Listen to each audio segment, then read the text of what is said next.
Okay, kwanza asante. Mimi nahisi zaidi ya dakika 100 tumecheza vizuri, tulikuwa ndani ya mpango yetu. Tactically, of course leo tulikuwa tumecheza kwenye low block, haturuhusiwi kuingia ndani ya mstari wa mwisho yetu. So mimi nimejivunia kwa sababu tulikuwa tumesema hata kama hawajafungwa mara moja kwenye msimu huu, inabidi tucheze na akili, lakini pia tucheze kwenye uwezo wetu. Tusiwaogope, lakini inabidi tuwaheshimu.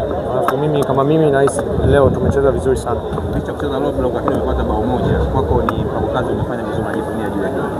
Of course, ukicheza low block si mpango ni kupata mpira, baada ya kupata mpira ni kwenda kushambulia. So half time tulikuwa tumesema sisi kwenye mechi leo hatutapata nafasi nyingi ya kufunga. Tukipata nafasi 2-3 inabidi tufunge at least moja, na tumefunga, alafu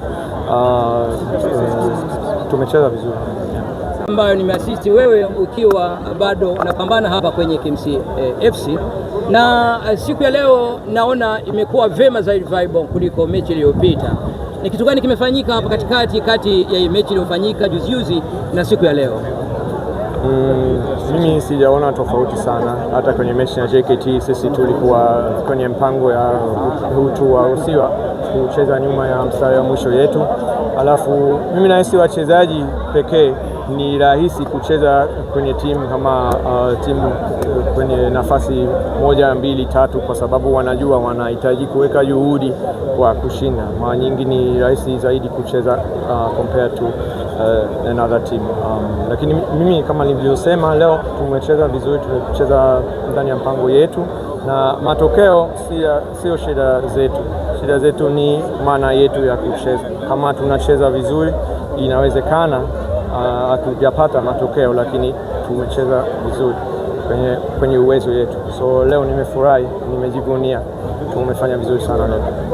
Na mimi nifurahi pia kwa sababu kulikuwa na vibe kuliko ya kipindi kilichopita. Lakini ningependa kuuliza kwa watu ambao hawajafuatilia hizi mechi za Premier League Tanzania kwamba wakati huu kwamba mmetoka mkiwa na stendi ya goli 1-1, ya kwamba nyinyi mmepanda au mmeshuka? Tumepanda au tumeshuka? Namna ambavyo stendi ya competition ilivyo wakati huu, nafasi mlionayo, mmepanda au mmeshuka?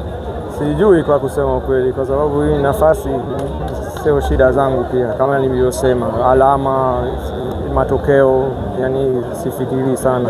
Mimi nataka nijue sisi tuna mpango gani ya kucheza, tunatayarisha match, tuna meeting na tunafanya mpango yetu. Mimi naona tulikuwa na nafasi ya kucheza ndani ya mpango yetu au tumekosea. Kama tumekosea, inabidi tuangalie, tubadilishe.